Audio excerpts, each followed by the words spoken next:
Good evening, members, officers, visitors and members of the public. Good evening. I am Councillor Mike Baldock. I'll be chairing this evening's meeting. The meeting may be recorded and proceedings will be conducted in accordance with the Council's constitution, including procedural rules which are available on the Council's website. Item 1, emergency evacuation procedure. There is no planned evacuation drill this evening, and accordingly, if the alarm sounds, it is to be treated as a genuine need to evacuate. There are emergency exits over to my right and opposite the lifts. On exiting, you will be directed to the assembly point, and it is important that you remain there and do not return to the building until I've announced that it is safe to do so. If anyone present will need assistance in evacuating, could you please inform me now so that we can make necessary arrangements to assist you. Members must consider each application and everything that is said in the meeting concerning the application and make their decision based solely on their planning judgment of the information available to them. Following a decision by members, delegated authority is given to the planning officer to issue the decision notice. Planning permission is not granted or refused until the issue of that decision notice. Any member of the council who is not a member of the planning committee may attend as a visiting member and may speak, having given prior notification. Such visiting members may of course include ward members, and whilst visiting members can speak on an application, they are not permitted to vote. Any member acting as a substitute on the planning committee must have undertaken appropriate training before doing so. Members must remain in the meeting for the whole time that each item is being debated and should not vote on that item unless they have done so. I would now like to welcome our public speakers and remind you that you have 3 minutes to speak, and an audible warning of time will be given when there are 30 seconds remaining. If the meeting is deferred, conduct a site visit, and there were plenty last time. You may speak both at this meeting and at the site meeting and when it comes back to the planning committee. Okay, item 2, apologies for absence and substitutes. Thank you, Chair. Apologies have been received from Councillor Kieran Golding, who is substituted by Councillor Anne Kavanagh, from Councillor Claire Martin, who is substituted by Councillor Charles Gibson, from Councillor Julian Speed, and Councillor Shelley Cheeseman is the substitute for the vacant seat on the committee. Thank you. Thank you. Item 3, to approve the minutes of the meeting held on the 5th of December, minutes 469 to 480 as a correct record. Are they agreed? Thank you. Do I need a name for that? Okay, item 4, to invite members' declarations of disclosable pecuniary interests under the Localism Act 2011. Councillor Booth. Yeah, thank you, Chairman. Item 2.3 of the agenda tonight, 2450230. I'm the chairman of Swale Community Leisure. I intend to, as a non-pecuniary interest, I intend to stay in the chamber, but I won't comment on the application. Thank you. Okay, thank you. Any disclosable non-pecuniary interests? Councillor Jays. Thank you, Chair. Third item 1, I'm the ward member, but I have an open mind and will make my decision on my planning judgment and what I hear in the meeting. And on 2.3, I now sit on the Council's Levelling Up Working Group. However, the application was submitted before I sat on that group, and I'm also the Council's representative to Sheppey Matter, who reside there. Thank you. I'd like to remind the meeting that where it is possible that a fair-minded and informed observer, having considered the facts, would conclude that there was a real possibility that a member might be predetermined or biased on any agenda item, the member should declare this possibility and then leave the room whilst that item is considered. Part B. Item 5, deferred item 1, 22/502-086/out, land to the east of Scockles Road, Minster-on-Sea, Kent. Can I ask the planning officer to provide a summary and update, please? Thank you, Chair.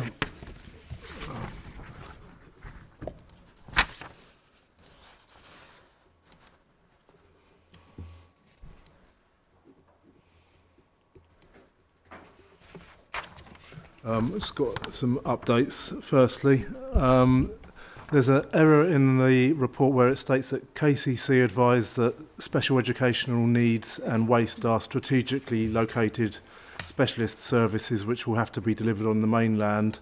The reference to the mainland was an error. These services will be delivered at a borough level, but this does not preclude delivery on Sheppey.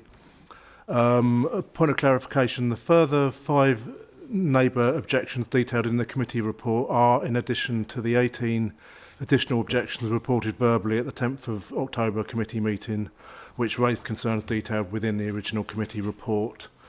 An update on highways. Since the publication of the committee report, Stantec have issued their technical report on the traffic survey data, which is summarised in the committee report.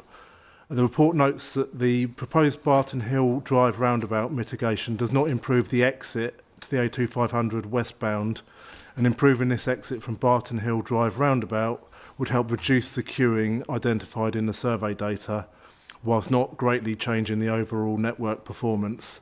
Stantec suggests that Swale consider adding a monitor and manage condition with regards to this junction and the westbound exit. KCC Highways have responded to the technical note and advised that the suggested condition is not necessary. They note that mitigation at this junction to be provided prior to any occupation, and changes to the design of the mitigation works can be secured through a Section 278 approval process. It is noted that Lower Road is due to be widened between Barton Hill Drive and Queensborough Road through works delivered as part of the Barton Hill Drive development secured under planning permission reference 18/503135/out. These will tie into the roundabout at the western arm and will therefore be designed to facilitate the current 2-lane merge into an improved carriageway width. I'll now provide a summary of the presentation provided at the 10th of October committee meeting. So the approximately 31.06 hectare site presently comprises the undeveloped greenfield land in agricultural use. This is a site plan you can see here, and this is an aerial view. The site fronts Elm Lane to the north, agricultural fields to the east, Lower Road to the south, and Scockles Road to the west. Outline planning permission is sought for the residential development of up to 650 units, inclusive of a new community hub, landscaping measures and green infrastructure, with all matters reserved except for access. As set out in the report, the applicant has now appealed against the council's non-determination of the application, and a public inquiry has been scheduled commencing on the 20th of May 2025. The application cannot now be formally determined by the council. Members therefore need to determine whether the application would have been approved if it was still before them, or on what grounds they would have refused planning permission. This will then form the basis of the council's case regarding the development for the purposes of the appeal. It is considered that the conclusions of the original officer report remain valid, and it is recommended that members resolve that they would have granted permission subject to conditions and the prior completion of Section 106 agreement. Thank you. Thank you. I remind members that we discussed this on the 10th of October. The application was deferred at that point for ward members to meet with developers to address concerns relating to the application. Unfortunately, they've obviously chosen not to take that path, so we are now determining what we would have done had they not already appealed it for non-determination. Do we have any visiting members for this one? Councillor Nundy.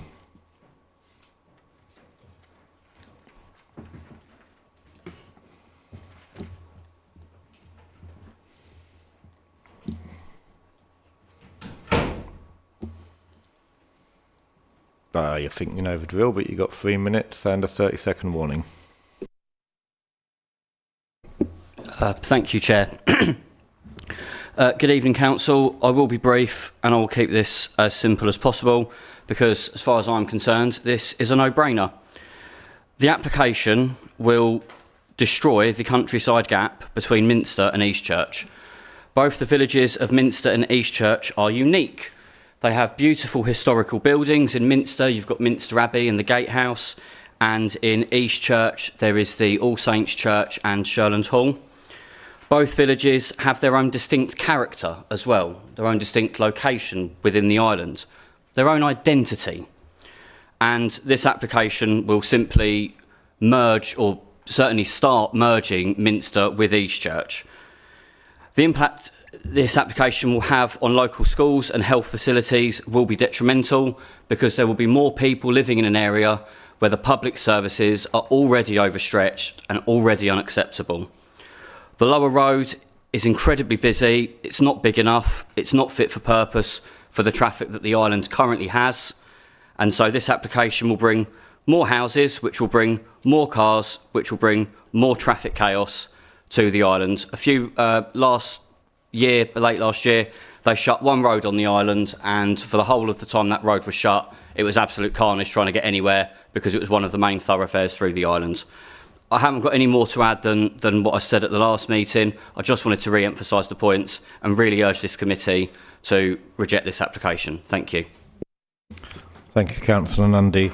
I'll move the officer's recommendation. I think seconded Councillor Booth. Anybody wish to speak on this? Councillor Jays. Thank you, Chair. We referred to the independent highway assessment that we asked for, but it's not on the planning portal. So I'm not sure how members have had a chance to consider its findings. I know we've got somewhere in the report, but I thought it'd be very handy if all members would have seen that. Have all members seen that? Okay. I have seen it. There's no mention of the road width issues that we raised while we paid for this report. There's no mention of how narrow the footpaths are. This was obviously in concern to the direction of schools, the current bus stop and the village centre, where you couldn't get a buggy or wheelchair through by on the footpath, so you'd have to go on the road. And this application is now going to add another 1,500 cars. Very interesting. It's still not policy compliant for open spaces, as I pointed out at the last meeting. I think if this is going to go through on appeal, then I think we should be conditioning that building the homes in direction for the best solar gain, so at least solar panels can be equipped to the building. I think Councillor Nundy stole most of my thunder. I still think on highway conditions, we should be lowering the conditions on highway works. Obviously, KCC are very happy with the current conditions. They wouldn't want to upset the developer. I'm going to listen to the debate, but I don't feel like we should be approving this. Well, we're not approving this tonight, but I don't think we should be recommending this for approval. Councillor Winklis. Thank you, Chair. I slightly disagree with the previous speaker on this one, I'm afraid. This proposed development is supplying a fair proportion of affordable rented accommodation, etc., which is shown on the top of the table at page 26. There's never no easy answers, in my view, to these applications that's come before us over the years, and I've been on this planning committee for quite some years. I am not going to waffle on about it. Basically, I am in favour of this being approved. Thank you. Thank you, Councillor Winklis. Councillor Clark. Yeah, thank you, Chair.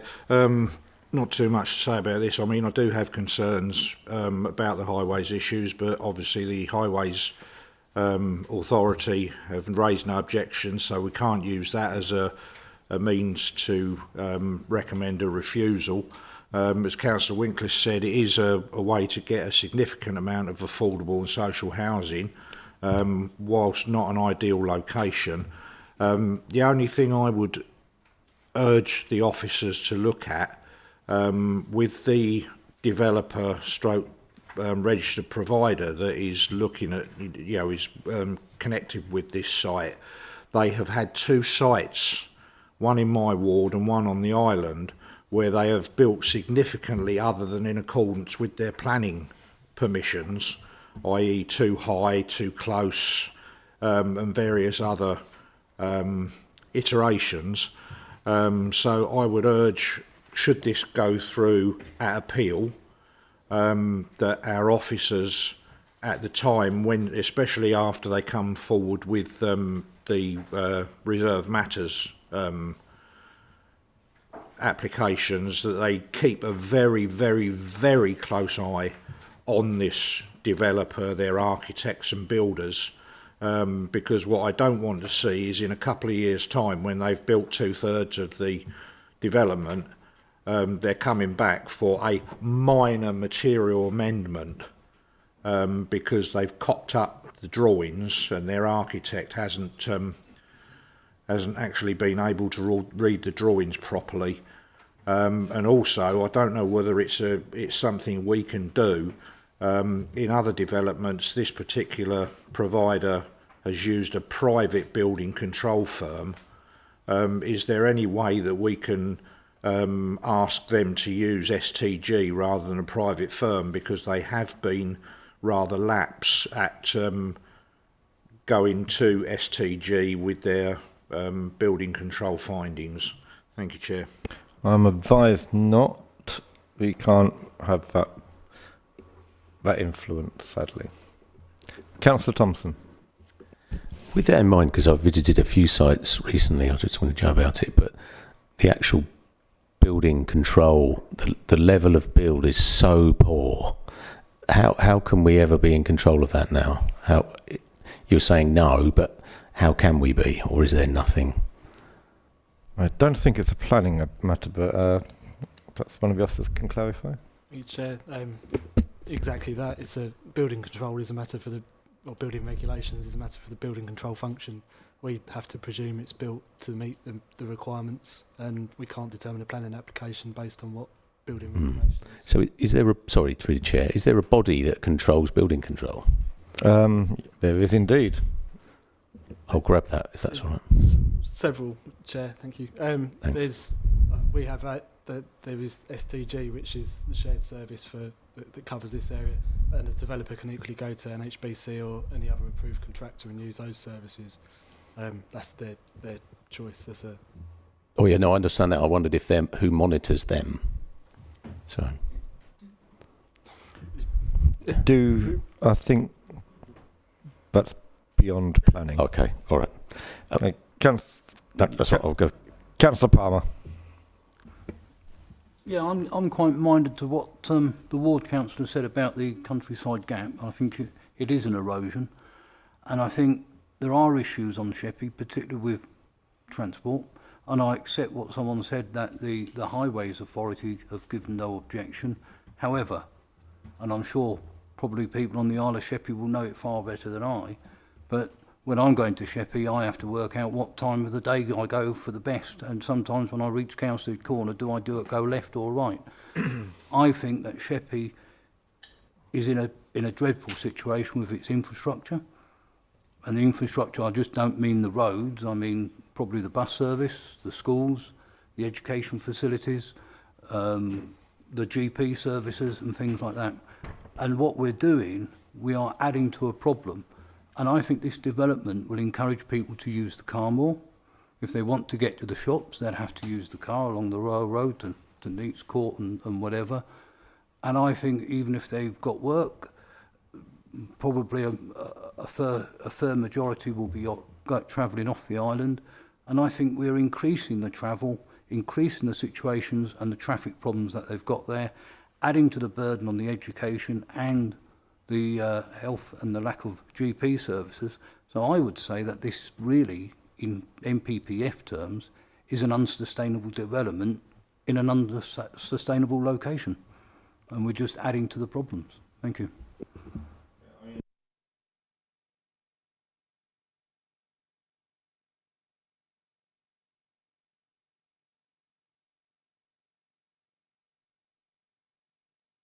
Sorry. There is reference on page 71 for a bus service. It's merely best endeavours to secure service with a local operator. There are £350 travel vouchers per dwelling to either be used on the bus if they can get one, or towards the purchase of a bicycle so that they can cycle along the lower road, which isn't on the new cycle track. I have to admit, I find it very hard to support development in this location, knowing the lower road, without some means of improving access to that to that development but won't impact on it. That's been one of my main concerns, but we asked for an independent traffic report. Has been done. We can't defer any longer to ask people who haven't seen it to read it. But it is, it weighs heavily to agree something you have a strong feeling is going to be detrimental to the impact on local people. And that's where I feel a lot of people may be feeling tonight. Councillor Martin. Thank you, Chair. It's that age-old game with planning, isn't it, of balancing the harm against the good. And I think there is a lot of good here. We have to remember that Sheppey is one of our highest demand areas for affordable housing. We have an awful lot of Sheppey families who are on the housing register who end up being housed in Faversham or Sittingbourne away from their support networks, which drives even more car movements because you end up with them driving to and fro the mainland to get a babysitter, to spend time to see the grandparents, and many times to go back to work if they were working on the island. It's a real difficulty, and I appreciate where the ward member's coming from. I think in this particular case, the benefit of delivering a significant portion of social housing which allows Sheppey people to stay on Sheppey with their support networks outweighs the potential harm, given that we do not have the backing of highways on those highways matters. So we are in a position where essentially I'm back where I was back in October of there is nothing there that's going to really work to block. There's a lot there to praise. And obviously when the Reserve Matters comes forward, hopefully, it comes forward with a really good design. But we won't know that until that time. So I will stay where I was at the moment unless someone can persuade me and stick with going with the officers on this one. Councillor Marchington. Yeah, thank you, Chair. And without going over what everyone else has said, which I agree with most of it, I just like to, the comments I made last time, I still found nothing to change my mind on it. The photographs that you showed us originally proves the area is really good arable land. It's good for the corn. It's not flooded area. It's not too dry. You've got mature hedgerows and trees that surround it. Even our wildlife is dependent on those. There's more than one sufferer if you dig this up. The UK is now totally reliant on importing food. We cannot grow enough for ourselves. It's a known fact and has been for some years. We're totally reliant on importing wheat for certain, and with the states has dropped back, its quality is not any good, and they need a large population. They don't export anymore. They're importing from Ukraine the same as we do. And the largest importer is for us, for wheat, is from Ukraine. We're desperately in need for continual food supplies. So you want to forget about gas and oil. The world will come down to whoever controls the cornfields will rule the world. And I mean it. Thank you. Thank you, Councillor Marchington. Councillor Kavanagh. I agree with a lot of what Councillor Martin has just said. The fact that on the island at the moment there is a requirement of 0% affordable housing on a development. This is 41.5%, and it's due to be built in the first phase. So then they won't have the option to say in phase 6, oh, sorry, we've run out of money. People are desperate for homes that they can afford to live in. And I know of a family who live in Sheerness whose only support network is now in Faversham. So yes, many journeys to and fro, and I'm sure they're not unique. So for this application, I will go with the officer's decision. Thank you. Can we just have clarity on the affordable housing? Because there is On page 71, it talks about provision of 25% option A or 41.5%, which was the figure just quoted. Can we just clarify what is 41.5% and what is 25%? That is the way that the affordable housing is being funded, Chair, because some of it is being funded through recycled grant and some of it is being refunded by normal grant, and I think I've set it out at paragraph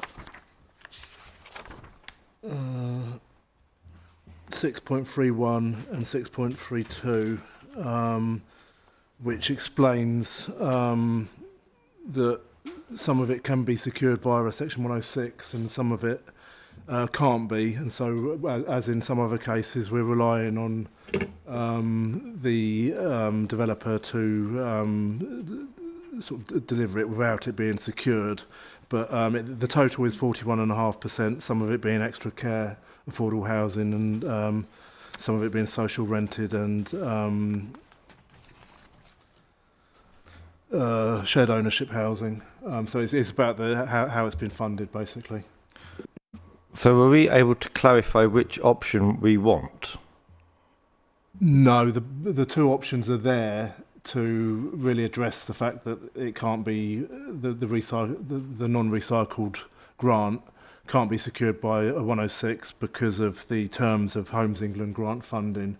So it's a mechanism to allow that, but we can't choose the option, but it provides a way of setting it out in the legal agreement without tying them down and conflicting with the terms of the Homes England grant funding guidance. Lovely. Councillor Thompson. A lot of the similar thing, really. Just going on to page 26. So, with the grant funding, that can't be changed when we go back to reserved matters. The affordable housing and the social housing numbers can't be reduced. Is that correct? Well, they will be. The applicant can apply to vary a 106 with the council's agreement within the first 5 years. Yeah, they've even written in there, it says the application seeks outline permission, therefore the proposed unit mix could be subject to changes at reserved matters. All was things can be subject to changes at reserved matters. Yeah. It's happened on many occasions. This is the problem. You give outline, and because the principle of development has been therefore granted, you come back with something that's, in some cases, significantly different. But Simon, you wanted to say something else? Apologies, Chair.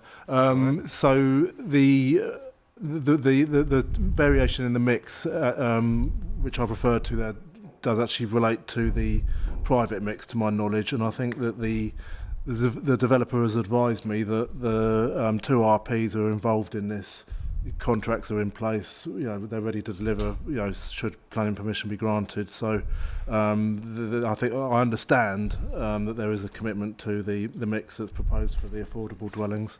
You want to come back, Councillor Thompson? Yeah, so can we, obviously we can't condition now, but if this was, that a contract's upheld before, so otherwise can they then just not worry about the grant scheme and then just go for private homes? This is...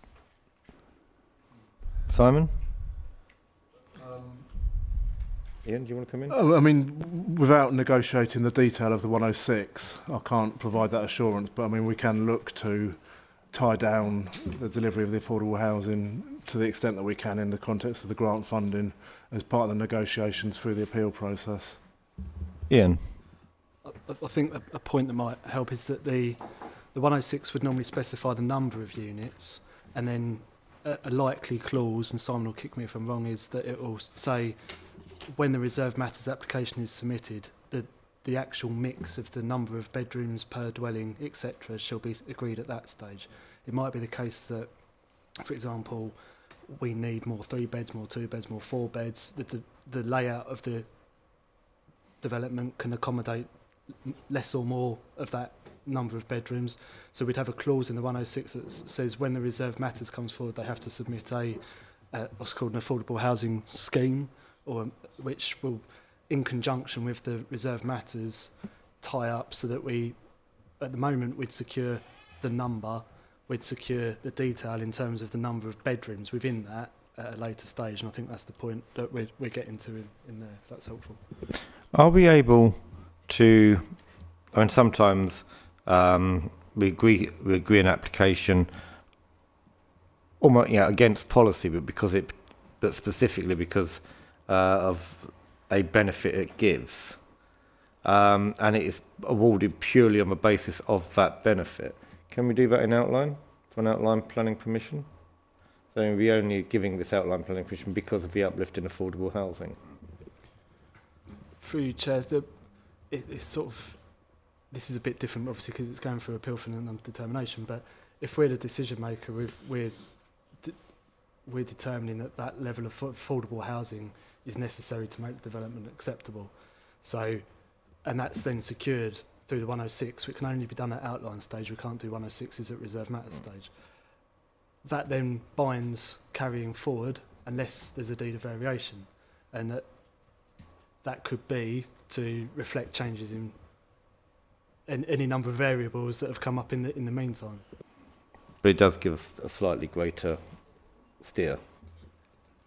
Absolutely, because if in granting permission at that stage, you've made the decision that level of affordable provision is necessary to make the development acceptable. Can we put some wording into that effect? If it's agreed, but I wanted to have that before we make that decision. It's sort of integral to the fact that you've granted or recommended the granting of permission that level is what is needed, and that's. But unless you specifically say, then you're bound into that whole, well, it's to meet, we're overcoming a 5-year housing shortage, etc. And then it's kind of, that's part of the reason that we would have given it permission. Whereas if we specify the reason that we would have given this permission is because of the affordable housing, that kind of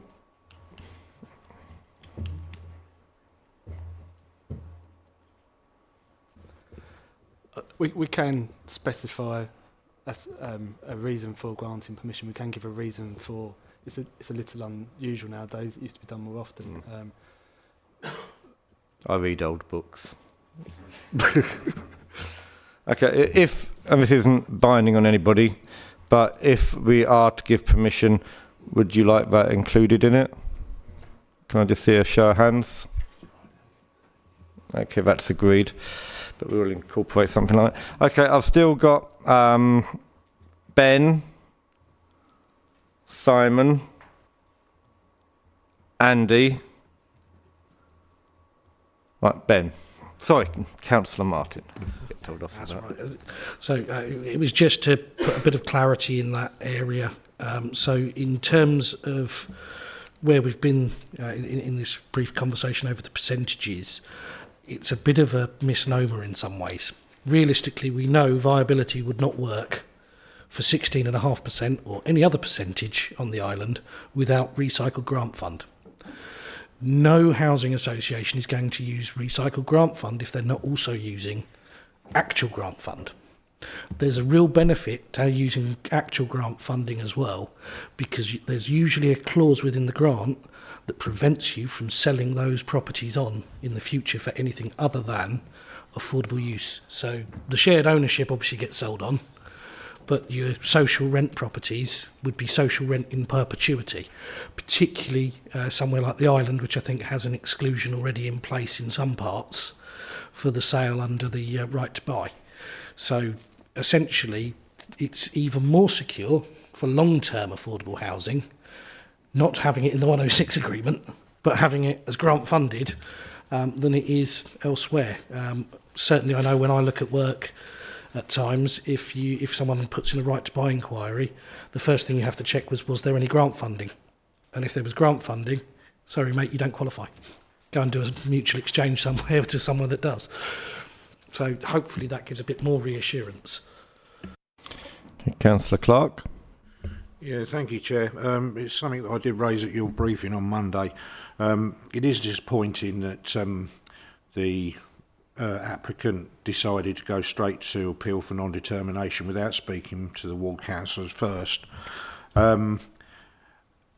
As it has gone to appeal and there is a date for the start of the appeal, can I have some clarity from the officers? If tonight this committee indicates that we would give approval to this scheme, can the applicant then withdraw their appeal, or does the appeal have to start and the inspector might shorten the appeal time?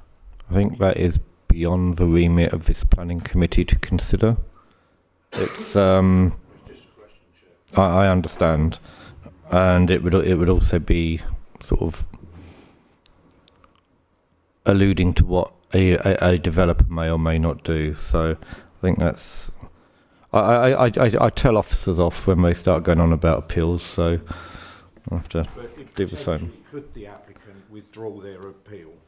Anything's possible. Councillor Booth. Thank you, Chairman. I wasn't present at the meeting on the 10th of October. So before I get into my questions and points, can I have just a couple of items of clarification, please? Yes. So I understand that the application was deferred, as it says in the report, for ward members to meet with developers to address concerns relating to the application, which I understand. I'm also aware of the gravity of applications of this scale and the implications of deferring such applications and the potential implications against this authority. For the record, can I have, please, confirmation of the date that this application should have been decided if it was heard full and proper on the 10th of October, as my first question. Is that available? So whilst we're gathering that... You've got it, Simon. The date, the target date that the applicant had agreed at that stage was the 15th of October, so 5 days after the committee meeting. Okay, so I put it Councillor to you... Booth, you'd like to come back? Yeah, I would love to, thank you, Chairman. Please do so. Thank you. So I'll make the point through you, Chairman, that it is, I would suggest, impossible for the applicant to meet with ward members to discuss concerns relating to the application and get that report back to this council to be seen by this committee again, because it would have to be, in 5 days. Would you agree with that, Chairman? Yes. Thank you. At any point during that meeting on the 10th of October, through your Chairman, was it made very clear to this committee the potential consequences of this application not being decided on or before the 15th of October? I think that again would require a expectation on the developers, which I don't think it would be fair to have expected from the officers to know. Okay, if I'm allowed to come back, I've got questions still. Thank you. With respect to that, Chairman, it has been reasonable for this council and officers, senior officers of this council, to make a statement to members explaining exactly how delicate it might be to defer or delay a decision on an application of this magnitude. Would you agree with that, Chairman? I cannot think of an example myself, so I will take your word for it. Okay. I'll keep all my minutes, so I'm sure I can. Okay, so we've dealt with that. So I think fundamentally we have to agree that it would have been an impossible situation. I would say it wouldn't be unreasonable given other examples that the opportunity to get something agreed before the committee with developers has happened in the past. It's happened on a number of occasions. it wouldn't be unreasonable to expect the developers wouldn't have gone straight to appeal, that they would have had those conversations. It has happened in the past. Okay. But we're not sadly able to No. predict their... Which I understand, and thank you for that. So we are in a little bit of a predicament whereby non-determination has been levied. Again, experience, and I'm sure other experienced members of this committee will recognise the hit rate on non-determination of this council. Right. A lot has been made about highways. I do not agree with KCC Highways in this instance. Why? This application will see, by KCC's figures, 2,925 vehicle movements per day onto potentially the lower road. That's not going up through Minster, but that's onto the lower road. That excludes fast food deliveries, internet deliveries, etc. And of course, holidaymakers. Doesn't include that. So if somebody said to you today, Mr. Chairman, there's going to be an additional 2,925 vehicles on that lower road, that is not due to see any improvements, certainly for the next 10 years, would you think that's an unreasonable thing to say, Mr. Chairman? Well, as I alluded to earlier, I am discomforted by the suggestion. Thank you. I share your discomfort. I think there are a couple of items held within the original report that stir me. One is item 47, which refers to the water limit, and it states no more than 110 litres of water per person per day.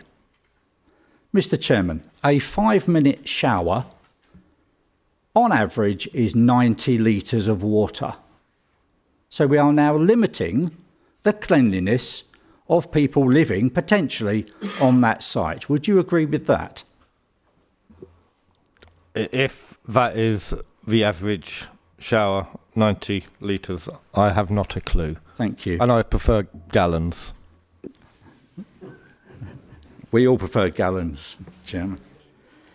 Bear with me, please.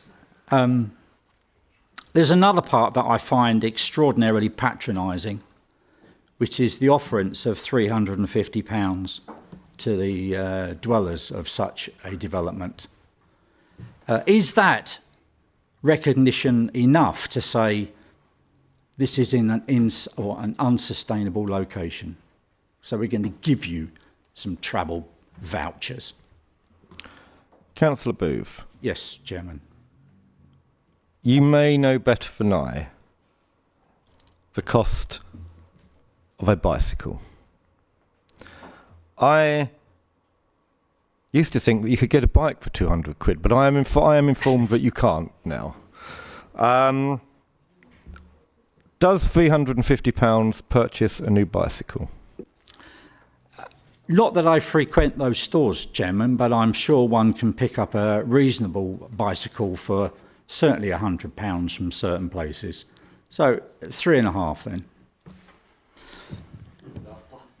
Bear with me, please. There are some really serious issues, not that they're not serious. The Countryside Gap is an absolutely critical one on the island. It's been mentioned before, the separation of built areas. No, I'm quite confident that Minster does not want to immediately border with houses Eastchurch, and I'm fairly confident Eastchurch have a very similar opinion. As in the original report, it states that Minster and Eastchurch parish councils had the same comments. So that's a really serious issue. I'm not swayed by the level of affordable housing. I'm really not.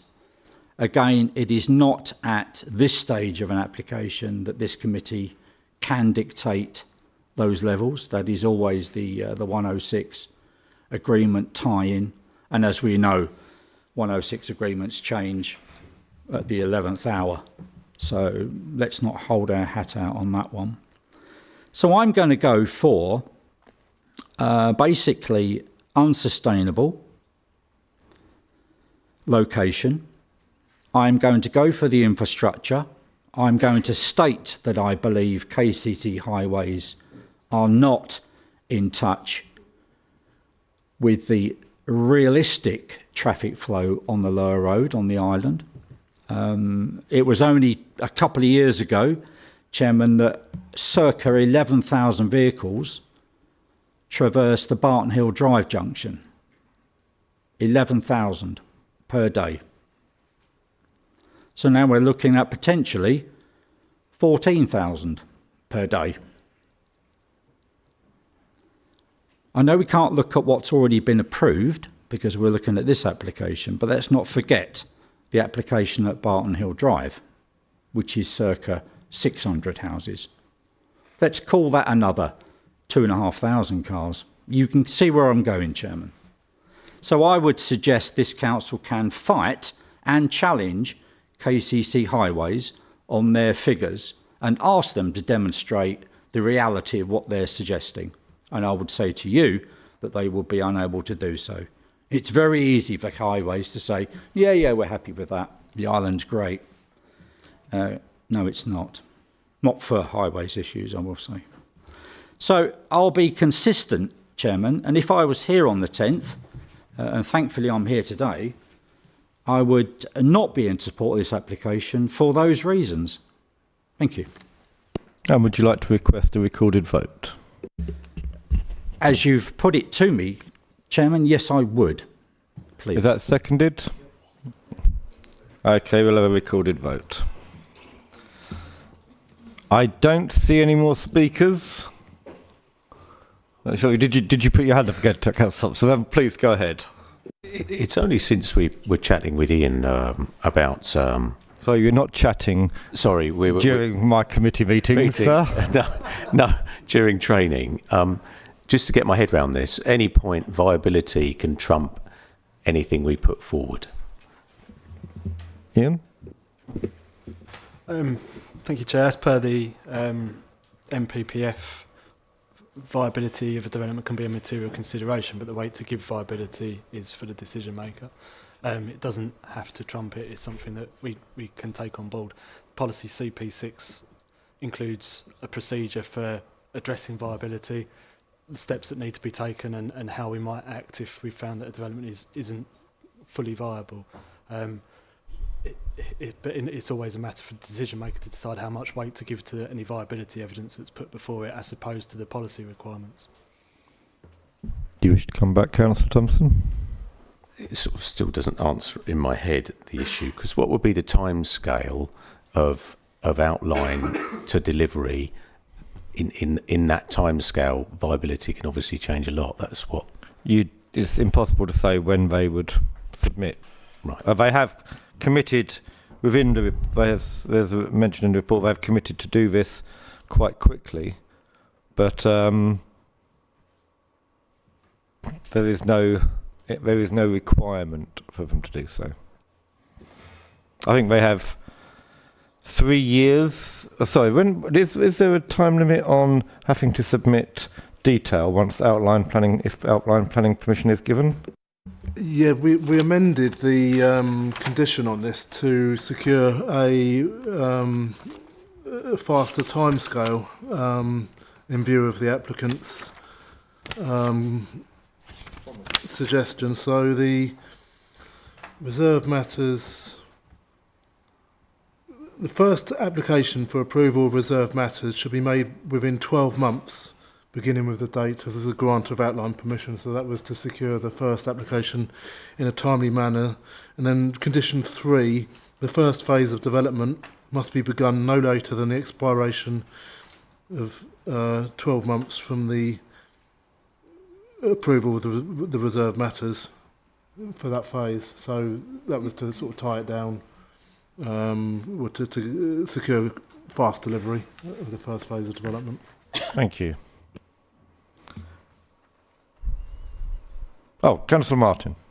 Sorry, just if it helps, it would be the Affordable Homes Programme grant that would be being used, which has got to be spent by the end of the 2026-2027 financial year from memory.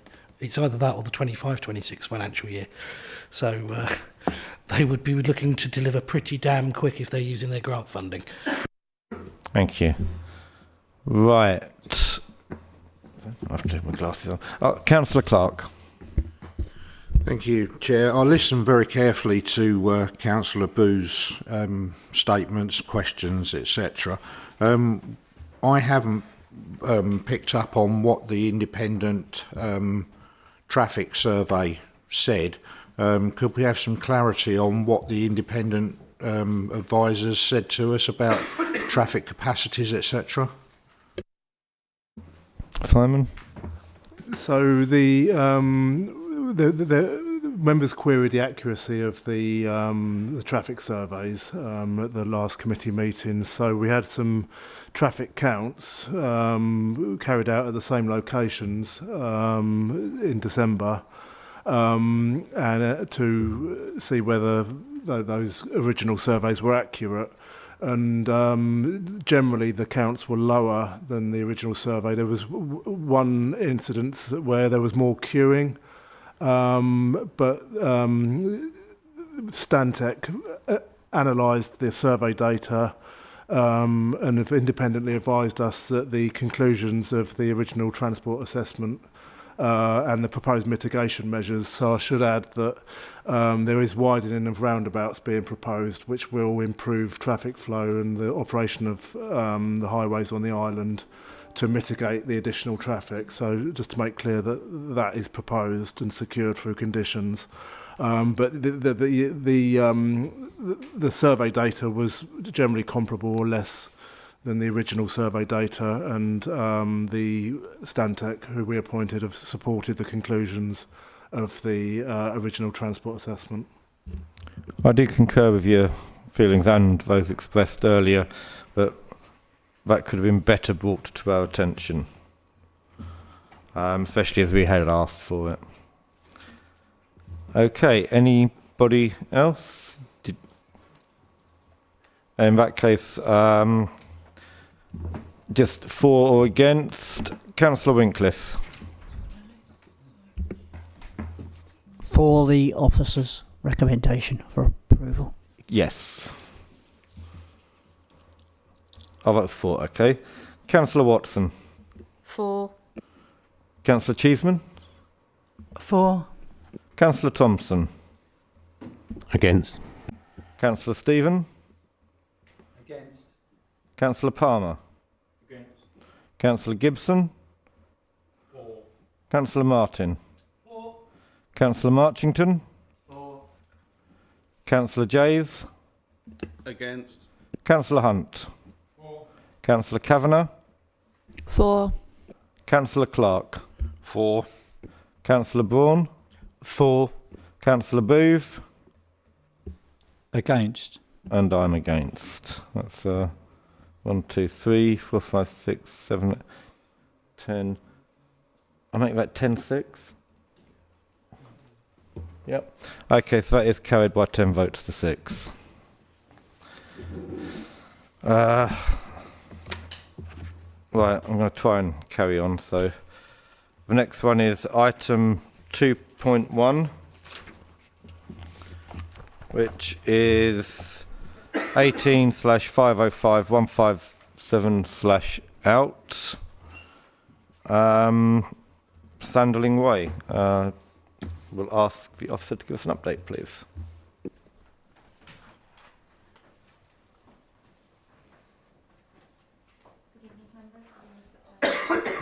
Good evening, members. Good evening, everyone. So this application is an application to the north of the existing Iwade village and to the north of Sanderling Way, and also to the east of the street, as you can see.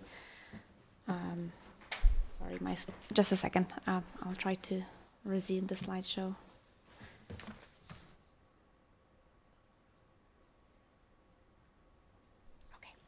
Yeah, perfect.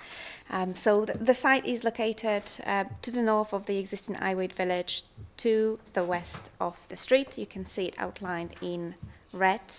The application site proposes up to 60 homes, 60 dwellings, including 6 affordable houses, together with associated infrastructure, the access point taking form of the roundabout consistently with previously approved applications, together with ecological buffers, mitigation land and open space, as well as 2 footway connection points to the existing village. One continues with the existing public right-of-way over here, as I'm showing within the cursor, and then one in between residential dwellings onto the existing access road.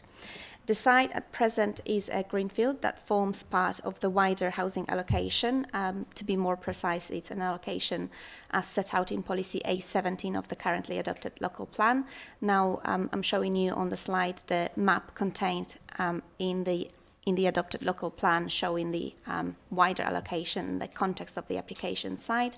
The application that you're deciding tonight, members, is located here to the north, so that's the smaller parcel, and then the eastern parcel of Iwade already benefits from hybrid planning permission and also full planning permission to the smaller parcel to the south.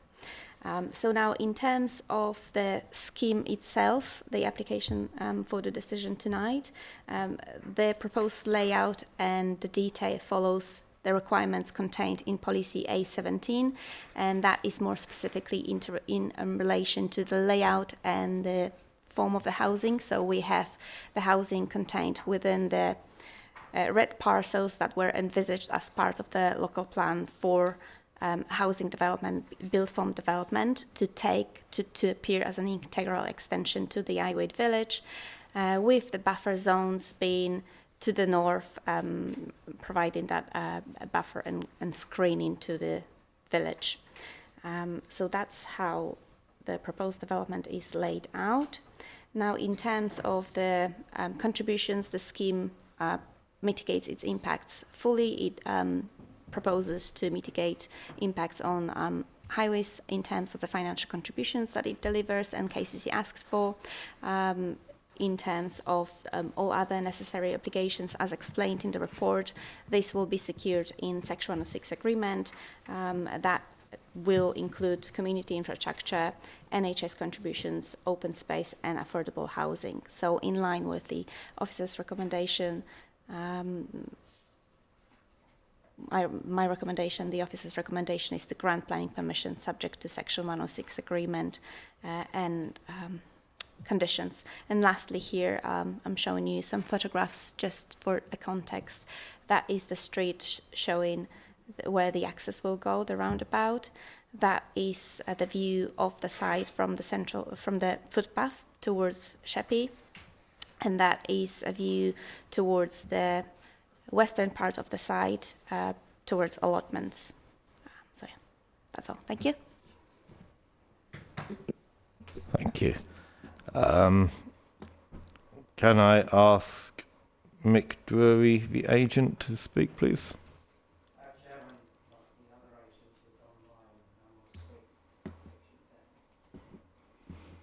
It's not on my paper.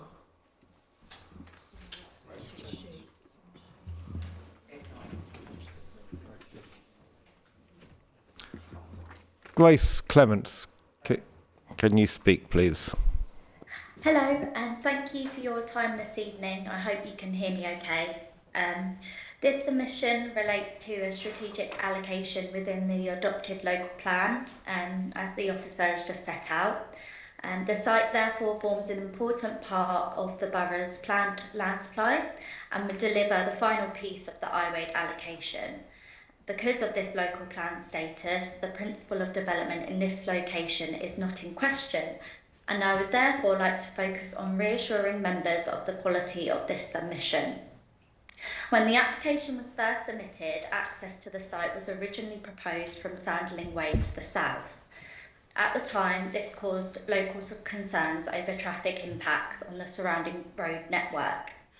The application was effectively put on hold up until the start of last year, when wider land assembly has since enabled a smaller parcel of allocated land to the east, as well as access from the street, to be incorporated into the proposal.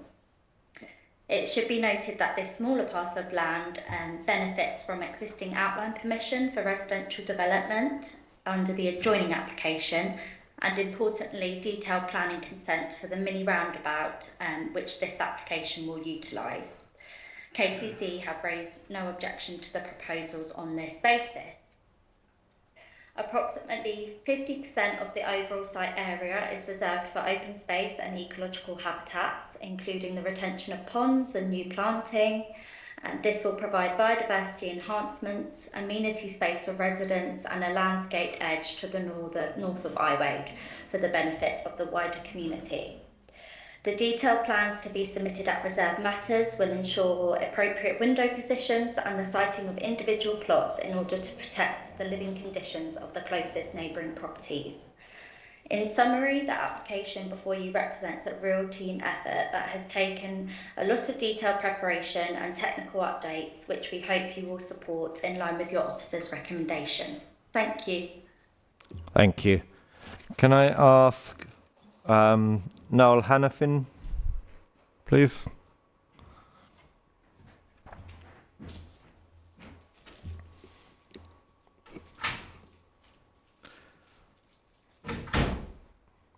You'll get 3 minutes for a 30-second warning.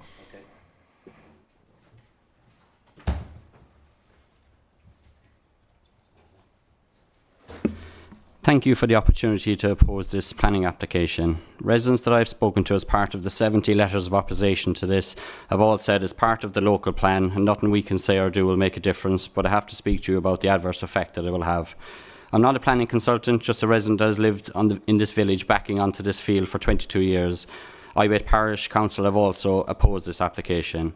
Iwade can't cope with more housing due to the current road infrastructure and traffic. Southern Water have said it can't take any more units and would take 24 months to provide alternative method of drainage. You cannot get an appointment with the doctor in the village, they simply just turn you away to other doctors. The village itself has transformed over recent years, and it is not just used for the people of Iwade, but also for the island to access when the A249 is busy or when the Sheppey Bridge is closed, which causes gridlock. Cars and vans are parked on pavements throughout the village estates, and HGVs are constantly getting stuck driving through the village. The street main road leading to this site is mostly a single lane bottleneck and already has daily standstills and aggravated drivers. Residents' cars are parked on one side and get damaged regularly. I saw a historical picture recently of this road from the 1940s, and it's still the same layout when there was no housing in the area. So KCC to say the infrastructure is okay, I simply can't fathom it from driving it daily. It only takes one incident to cause gridlock. The school and nurseries are also off this road on a bus route where the buses are the same width as the road. It causes stress for residents for what should be a stress-free task of dropping kids off at school or coming home from work. 679 houses in the past few years alone have applied for planning in Iwade, and as we sit here today, the road into Iwade is closed due to construction at Grovehurst, which also has more housing approved. Another new site of 20 houses off Sandling Way at Dunley Walk has residents in uproar, complaining about contractors, huge issues with mud on roads, noise levels, trucks queuing, extreme vibrations causing cracks to their homes during construction. There's tiny gardens are being constructed. The proposed site, which currently backs onto our house, is currently marshland with existing ponds. I appreciate that it's currently a reserve stage, but it doesn't take into account houses that have had extensions along the boundary and distances between the current houses and what's being proposed. We have a house against ours at number 58 looking directly into my child's bedroom and our kitchen window below. It also backs directly onto a farm that has been documented in the press for industrial scale dumping of waste and smoke issues and burning of plastics. The land is also prone to flooding, especially close to the ponds. Green space is getting less and less in Iwade and affecting people's well-being. It's currently one of the few fields left that has horses grazing, walking routes, bats, natterjack toads, grey-crested newts, pheasants, kestrels are all seen regularly. This will lead to the destruction of these habitats. There has also been insufficient engagement with the local community regarding this proposal, and I urge you to explore alternative locations or designs that would mitigate the negative impacts mentioned while still achieving your desired development goals. Thank you. Thank you.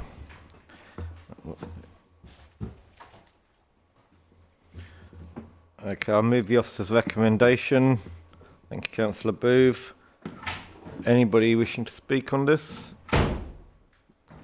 Councillor Winklis. Thank you, Chair. Looking at the piece of land that the officer put up, basically is a piece of ground that no doubt has been left to look like a field that looks quite scruffy. Though I don't like the thought of spreading development, which is obviously what is happening in these areas, I'm afraid I feel that if we was to turn this down tonight, when an outside inspector comes and looks at it, there's a fair chance we would lose it, lose the appeal, or they would win, and be more cost to this council. If I do go with the officer's recommendations on this, it will be reluctant, but time and time again we have refused these applications over the years and we get massive costs. But I will listen to the rest of the debate before I do make my final mind up. Thank you. I do have to correct you, Councillor Winklis. This council has not incurred massive costs, with the exception of one planning application on the Isle of Sheppey. It is a myth that is perpetuated that we have spent millions in costs. We haven't. So I just thought I'd reiterate that. Councillor Thompson. Yes, Chair. I just wondered, could we go back to the slide that was showing other developments or developments that are put forward? There was a... So is it all the sections in red? All the sections in red are part of a local plan allocation. There's a massive allocation surrounding the whole of the north, east and south bit, as it was then of Iwade. So the green bits will be open country, and the red bits are housing. Mm. And on that, is there a highway improvement, as in an extra road that doesn't take you through the middle of Iwade, or is that not? I can't see that from here. I'm not. Do we have any bypasses in this? No. Or any new connections or a station that's of quality that people would use? Because Kemsley doesn't have any cover. No. No.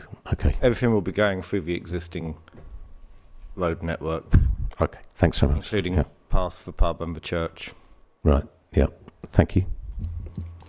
Can we just go back to the picture of the layout? Because I always thought we were on about good design and integration. Now, does this new development link by road into the existing housing to the south? Chair, if I may answer and clarify. So the proposed housing will link through a footway, so pedestrian connections. There will be 2 pedestrian connections, but there is no vehicular access to the existing village, and that is in line with the policy A17 requirements and to address concerns raised during the consultation period in 2018 as well. So I thought we were trying to get away from this cul-de-sac approach where every road is and every new estate is a new cul-de-sac, and actually have flowing roads so that you would, you could go in but you could come out towards the south. I wasn't aware we had a policy banning that. So, Chair, in this situation, you would be able to walk from the proposed to the existing village, and there is that level of permeability in terms of the sustainable movement on foot, not by vehicle. And there will also be a connection between this parcel and then the wider allocation and the eastern parcel of the development, which is currently subject to reserved matters application, not yet determined. Councillor Palmer. Yeah, just to remind everyone, because someone said about costs being a consideration. Costs are not a planning consideration. The High Courts have always said that. So I don't think we should, even so that we can be minded about them, I don't think that should be an overarching consideration. I go through iWade quite often, actually, and I think the Speaker summed it up quite well. I do not feel it's appropriate. In fact, since the A249 was built, the street has actually narrowed. So probably it's narrower than what it was in the photograph of the 1940s. It's more like a chicane system. It's quite dangerous and actually to keep adding and adding and adding to it. But I appreciate we are a bit stuck because it's in the local plan and that. But I feel uncomfortable that we keep adding sustainable developments all over the place. And I think sometimes I look at it and think, I think the public speaker was correct in what he was saying.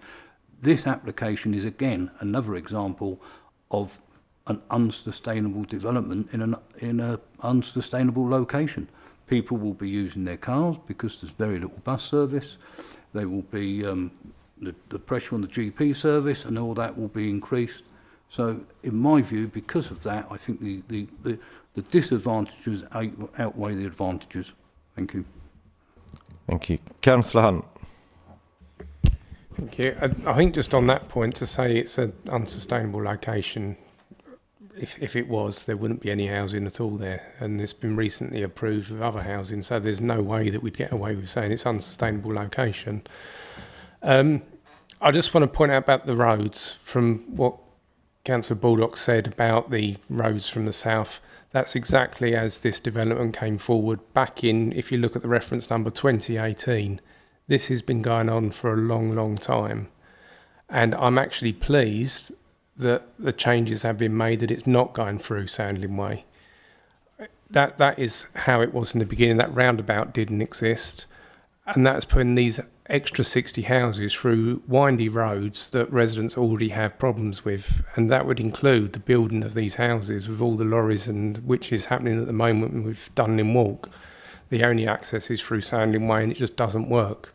So this now coming forward with the roundabout out on the main road is a much better proposal than what has been in the past, and obviously it's a lot of work that's gone in by officers to push and make sure that this does meet the policy requirement that we've had.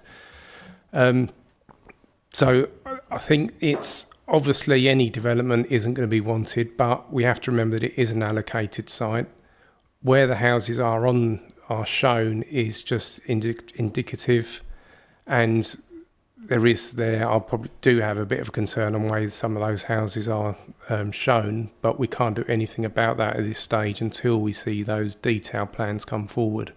So as looking at it as an outline site which meets all the requirements on the local plan and the policies that we've set out, and the access being better, I see no reason why we can not agree with the officers on it. Councillor Kavanagh. I agree with Councillor Hunt in the fact I know Sandling Way quite well. It's not the easiest of roads. Far too many houses use it. You wouldn't want any more houses. I feel for the resident. He's lived there a long time with a beautiful view. But the bottom line is it's in the local plan. I don't think we have any grounds to refuse it. Councillor Thompson. So going back to the other proposed areas, no applications have been put in for those other areas? I think this is the last one, isn't it? Yes, indeed, it is the last one. So the wider allocation already benefits from an approval of hybrid planning application. So there's an outline element granting permission for around, I think, 455 houses with a county park, and there is a full planning application for the parcel, for the smallest parcel of development to the south of Iwade, and that I believe is currently being implemented. But there have been several developments in Iwade beyond that which has been allocated. Yes, that's correct. There were other applications. Councillor Thompson. So with that in mind, there's no, just so I've got it in my head, there's no road connection within that arc of that new proposed outline. One way in, one way out. Okay. And oh yeah, thanks. Councillor Hunt. Just clarify that there is a road. They're currently building a roundabout at the Grovehurst Road as you enter Iwade Village, which will go into that new development to the east there. And the proposal is that that road would go through there, and I think that is shown on that diagram. There will be a road through that development. It's not all into Iwade and then out into that development that's currently got outline approval. Were you talking about the entire 450 or just the 60 under question? The whole arc. So yeah. So the top development at the very top, that has to come back through the village. Both of those, the one that we're looking at today on the left and the one on the right. You could go out north and join the 249, but if you could go out north if you were going to Sheppey. Yeah, but not anywhere else. You would not go north. Yeah, and there's no new paths or connections to the railway line or improvements. Just going over that again.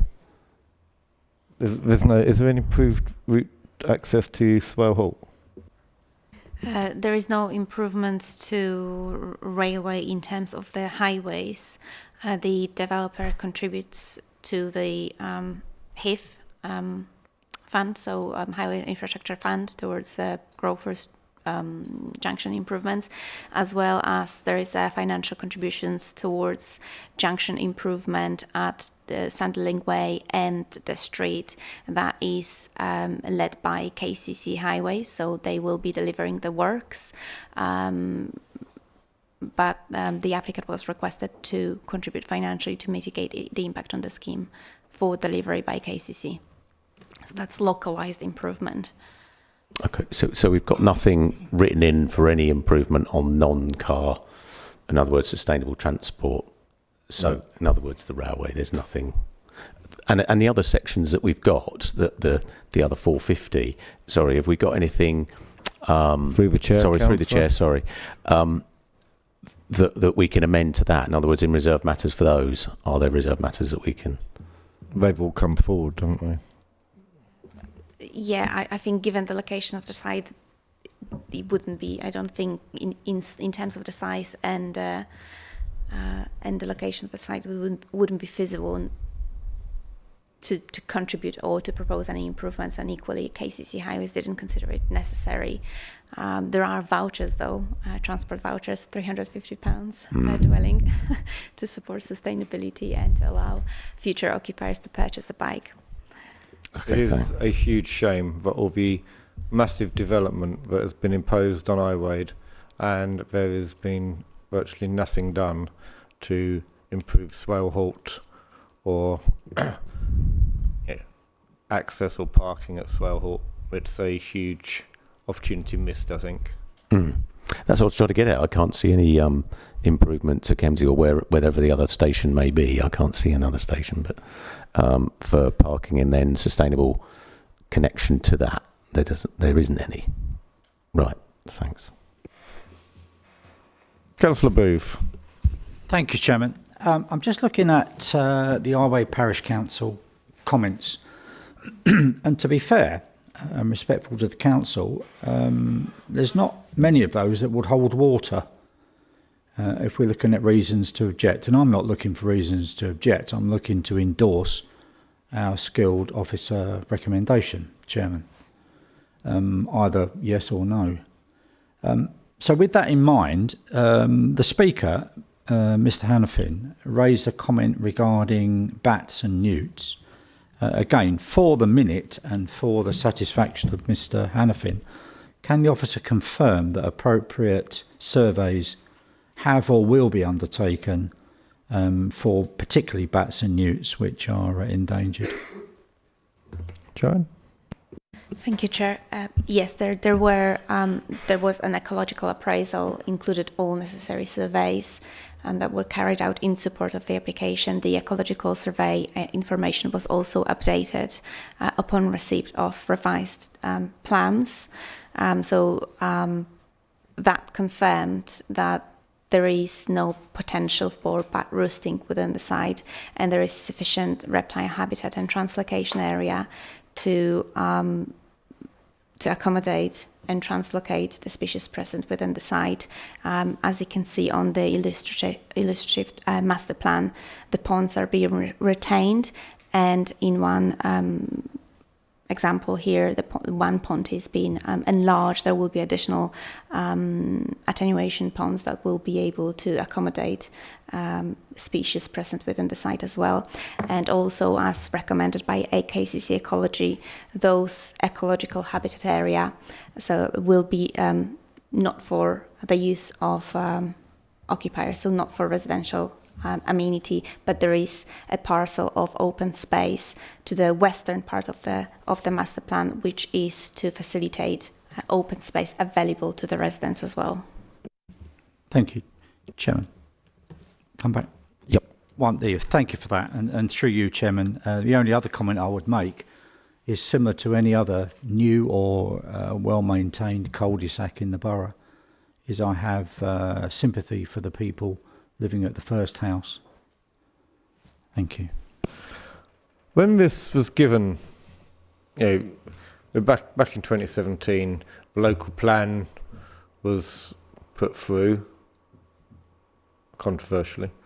The numbers that were allocated to areas were based on what it was felt to be sustainable.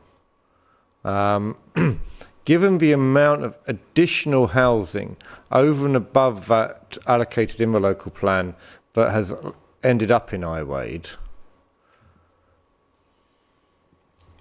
is it a planning consideration that the quantum of housing delivered in an area has exceeded that was in the local plan, even though not all the local plan allocation itself was had been used up to that point? Thank you, Chair. The requirement is to determine the application in accordance with the development plan, and obviously the development plan is allocated to site, unless material considerations dictate otherwise. If you was to find that something has changed since the allocation which caused harm, and you could hang your hat on a conflict, then a material consideration could arise which would justify varying from the local plan. However, this was an allocated site and it should carry a lot of weight, and was found to be sound by the inspector prior to it being adopted by the council. So it would be difficult to argue that this is not a sustainable development, because it accords with the local plan, which is or was the definition of sustainability in 2017.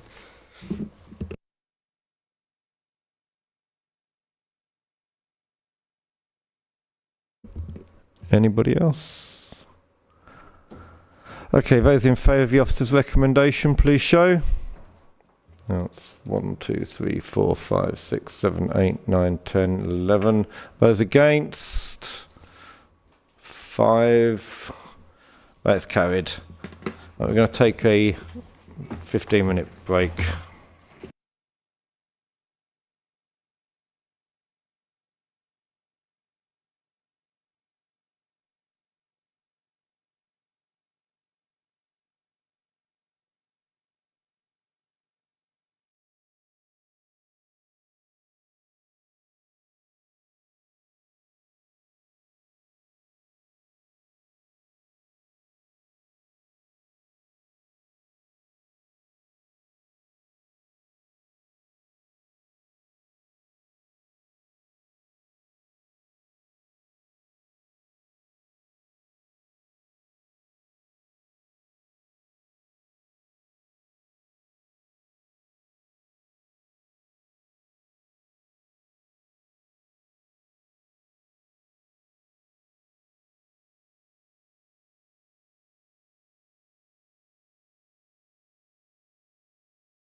Right, thank you, members. We'll resume. As you can see, I've taken the chair. So, next item is 2.2, reference number 24/502-180/full. I'd like to invite the officer for any updates. No updates, Chair.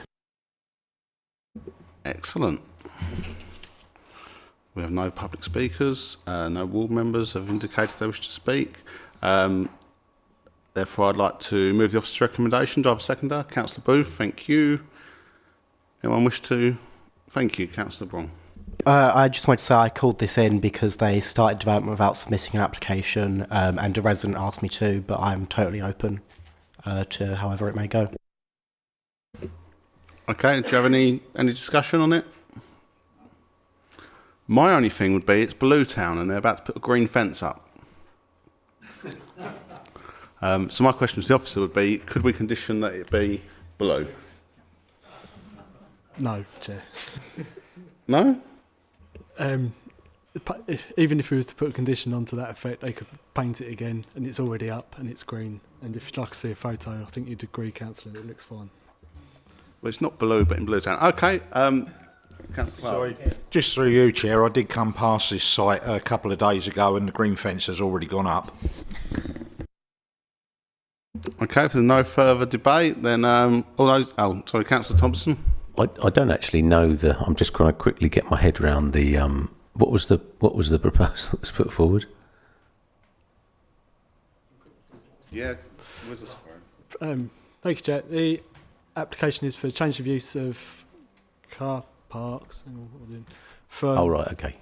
to HGV or cab commercial sales of vehicles. Sorry, bear with me. That's the site from above. That's the layout with a sales building, a toilet block and a refuse store. The refuse store isn't there, it's currently a container. There's also some lighting columns with CCTV. That's the toilet block, marketing suite and bin store. That's the fences, which are green, and the gates. And that's the lighting column. That's how it was in the summer. And that's how it is now, in a bit more use. It was always a car park. It's just now used for commercial sales purposes, and there's conditions on to control the times that it's open to the public. Councillor Clark. Yeah, thank you, Chair. I wasn't going to raise this too much, really, but it's been shown on the aerial view that we got there. This application is part retrospective for the sales of commercial vehicle tractor units and light vans. There seem to be a considerable number of articulated trailers on the site.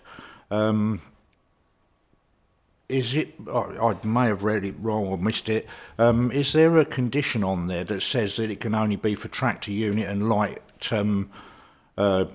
commercial vehicles? Or are they able to store and sell trailers on there as well? Through you, Chair, there's no specific condition. It's just change of use for commercial vehicle sales. I know the plan history only goes back to 1982, but I understand that there was previously lots of flats on here years ago, but just a fuller planning history. But if there's no further debate, all those in favour, please show. Against? Abstentions? Thank you, that is carried. So we'll move on to 2.3, which is application 24/502-130/full. I'd like to invite the officer to provide an update. Thank you, Chair. Good evening, members. This application is for full planning permission for proposed enhancements to the Sheppey Leisure Complex, including a 2-storey site extension with internal and external refurbishments throughout the building, a new cafe area, and external landscaping works to the surrounding public realm, including a new outdoor adventure golf facility. The application has been submitted by 3BM Planning on behalf of Swale Borough Council. The proposed development is one part of a £20 million Sheerness revival project following the council's successful bid from the government's Levelling Up Fund. A tabled update was circulated on Tuesday, advising that an updated elevation was provided as the previous one was missing the pterodactyl feature within the proposed adventure golf course. The updated drawing does not affect officers' assessment, and the condition is updated to reflect the revised drawing. I have a presentation, but I will pass it over to you as if you... I think so. Sure. So the application is located on the northwest coast of the Isle of Sheppey. The site comprises the existing leisure complex with integrated healthy living centre, alongside adjoining public open space areas and outdoor leisure facilities including games courts and paddling pool. The site extends from the park entrance opposite the station, following the walking route through to the leisure complex, and includes an open grass area between the car park and swimming pool. The application site is part of a wider precinct of established community health and leisure facilities along the Sheppey coastline to the north of Sheerness Town Centre High Street. The site is located within the Sheerness Town Centre boundary, but is not within the primary or secondary shopping frontages. The Miletown Conservation Area joins part of the site to the south. 2 Grade 2 listed buildings are located nearby the development. The site is also within Flood Zone 3, along with the majority of Sheerness, and adjoins the flood defence wall along the seafront to the north. The following slides provide a sequence of photos from the park entrance near the station to the leisure complex. These photos show the park entrance. This photo shows the sculpture adjoining the courtyard, within the courtyard adjoining McDonald's. This shows the access route through the park towards the leisure complex. This shows Beach Street at the junction with Clarence Row. This photo shows the pedestrian access from Beach Street towards the leisure complex. This shows the western side of the leisure complex and outdoor games courts. This is the northern side of the leisure complex from the skate park. That is the skate park. This is the children's play area to the north side of the complex. This is the northeastern view of the complex. And this is the open space area in the location of the proposed adventure golf course. The proposed 2-storey extension would replace the westernmost part of the existing 2-storey building. This shows the full elevations in the context of the existing building. Proposed extensions will accommodate the replacement gym and fitness studio space along with a new cafe. It would also include a new single-storey entrance to provide direct access from the park. The proposed internal refurbishments to the complex include relocating the existing GP facility from the first floor to the ground floor, which will allow for step-free access and increased floor area. The proposed internal rearrangement of the complex will also consolidate the community use space, which would continue to be operated by Sheppey Matters and would mostly be contained within the eastern side of the building. The proposed works will also provide improved activity facilities, soft play area, and back-of-house facilities. The proposed public realm improvements extend from the leisure complex to the park entrance opposite the station. The park entrance is proposed to be widened, with replacement paving and various repairs proposed throughout the park. New pedestrian paths are proposed alongside resurfacing existing paths, new signage and dropped curbs to facilitate access across Beach Street. The existing outdoor leisure facilities would be retained and refurbished, including new chain link fencing to the tennis courts.